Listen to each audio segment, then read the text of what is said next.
రొమ్ము క్యాన్సర్ మరియు uterine cancer అంటే ఎండోమెట్రియం క్యాన్సర్ ఈ రెండిటికి ఒక పెక్యూలియర్ ఫీచర్ ఉంది. వీటిది ఏంటంటే మనం ఎన్ని సంవత్సరాలు ఈస్ట్రోజన్ కి ఎక్స్పోజ్ అవుతామో అన్అపోజ్డ్ గా అన్ని సంవత్సరాల్లో మన రిస్క్ పెరుగుతూ వస్తుంది. సో దీనికి ఉన్న డైరెక్ట్ కాజెస్ ఏంటి?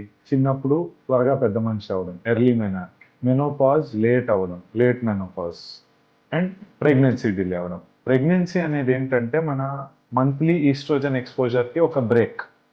ప్రెగ్నెన్సీ వచ్చినప్పుడు 9 months ప్లస్ తర్వాత ఫ్యూ మోర్ మంత్స్ ఆల్మోస్ట్ ఒక 1 year బ్రేక్ వస్తుంది. దాని మీద బ్రెస్ట్ ఫీడింగ్ చేసిన వాళ్ళకి బ్రెస్ట్ ఫీడింగ్ చేస్తున్నంత సేపు కూడా మళ్ళీ బ్రేక్ కంటిన్యూ అవుతుంది. Pregnancy before 30 versus after 30 there is a definite risk పెరుగుతుంది రొమ్ము క్యాన్సర్కి అయితే.